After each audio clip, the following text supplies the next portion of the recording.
അരുൺ രാജ് വിവരങ്ങൾ നൽകും. കൊല്ലത്ത് നിന്ന് അരുൺ, കൊല്ലം കോർപ്പറേഷൻ എന്താണ് കുത്തകയാക്കി വെച്ചിരിക്കുന്ന ഇടതുമുന്നണിയെ നേരിട്ട് വെല്ലുവിളിക്കുന്നുണ്ട് പലയിടത്തും UDF, കോൺഗ്രസ്.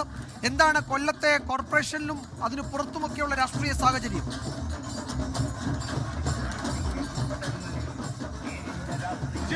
എനിക്ക് പിന്നിൽ കാണുന്ന ഇത് ഇടതുമുന്നണിയുടെ പ്രചരണമാണ്. ഇടതുമുന്നണിയുടെ പ്രധാനപ്പെട്ട നേതാക്കളെല്ലാം തന്നെ പങ്കെടുക്കുന്ന പ്രചരണമാണ്. താമരക്കുളം ഡിവിഷനിലാണ് ഈ പ്രചരണം നടക്കുന്നത്. 3 പതിറ്റാണ്ടായി ഇടതുപക്ഷത്തോടൊപ്പം ചേർന്ന് നിൽക്കുന്ന കൊല്ലം കോർപ്പറേഷനിൽ ഭരണമാറ്റം ഉണ്ടാകില്ലെന്ന അവസാന നിമിഷവും ആവർത്തിച്ച് പറയുകയാണ് ഇടതു നേതാക്കൾ. താമരക്കുളം ഡിവിഷനിൽ MM ഇക്ബാലാണ് മത്സരിക്കുന്നത്. ഈ അവസാനഘട്ട പ്രചരണമാണ്. ഈ പ്രചരണത്തിന്റെ അവസാന മണിക്കൂറുകളാണ്. എങ്ങനെയുണ്ട് പൊതുവെ ഒരു വികാരം? ആവേശകരമായിട്ടുള്ള ജനാഭിപ്രായമാണ് കിട്ടുന്നത്. 3 പതിറ്റാണ്ട് കാലത്തെ ഇടതുഭരണമാണ്. ആ ഇടതുഭരണത്തിൽ തുടർച്ചയുണ്ടാകുമെന്നുള്ളതാണ്. തീർച്ചയായിട്ടും ഇടതുഭരണം കൂടുതൽ ഭൂരിപക്ഷത്തോടുകൂടി വീണ്ടും അധികാരത്തിൽ വരും. മുൻ മേയർ അടക്കമുള്ളവർ നമ്മളോടൊപ്പം ഉണ്ട്. എങ്ങനെയുണ്ട് പൊതുവികാരം? കലാശക്കൊട്ട് ഗംഭീരമായിട്ടുണ്ട്. ഞങ്ങൾ നടത്തിയ പ്രവർത്തന ഫലമായിട്ട് ഈ പ്രാവശ്യം കൊല്ലം കോർപ്പറേഷന് ഇടതുപക്ഷ ജനാധിപത്യയുടെ ചെങ്കൊടി ഉയരെ പറക്കുമെന്നുള്ള കാര്യത്തിൽ യാതൊരു സംശയമില്ല.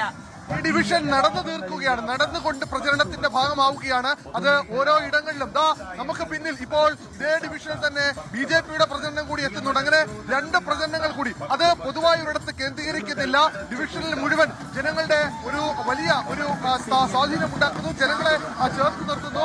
ജനങ്ങളെ ഒരു അവസാന നിമിഷം കണ്ട് വോട്ടുറപ്പിക്കാനുള്ള ഓരോ ശ്രമവുമാണ്. എങ്ങനെയുണ്ട് ഇവിടുത്തെ കോർപ്പറേഷന്റെ ഒരു ചുക്കാൻ പിടിക്കുന്ന വ്യക്തി കൂടിയാണ്. എങ്ങനെയുണ്ട് തുടർഭരണം ഉണ്ടാവും? ഉജ്ജ്വല വിജയമായിരിക്കും LDF നേടാൻ പോകുന്നത്. ഇവരെയാണ് UDF പറയുന്നത്.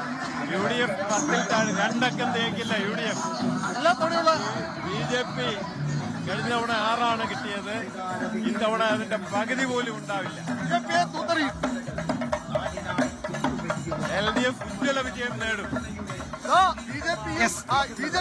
BJP ഇടത് നേതാക്കളുടെ പ്രചരണം, ഇടതുപക്ഷത്തിന്റെയും BJPയുടെയും പ്രചരണം ഒരുമിച്ച് വരുന്ന ഘട്ടമാണ്. 2 സ്ഥാനാർത്ഥികളും ഒരുമിച്ച് വരുന്ന അവസ്ഥയിലേക്ക് കടക്കാൻ പോകുന്നു. വലിയ സൗഹാർദ്ദപരമായ അന്തരീക്ഷം. ചിരിച്ചുകൊണ്ട് കൈമാറുന്ന, ചിരിച്ചുകൊണ്ട് കടന്നു പോകുന്ന സ്ഥാനാർത്ഥികളുടെ അടക്കം പ്രചരണം. സ്ഥാനാർത്ഥികൾ പരസ്പരം കൈ കൊടുത്ത് പിരിയുന്നു.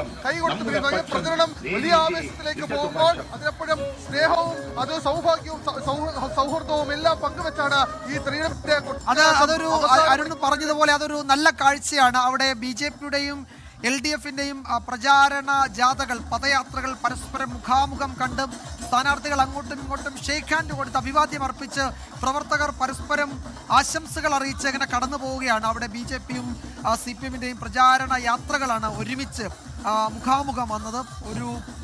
ഒരു പ്രശ്നവും ഉണ്ടാവാതെ പരസ്പരം ആശംസകൾ അറിയിച്ചവർ കടന്നു പോവുകയും ചെയ്തു.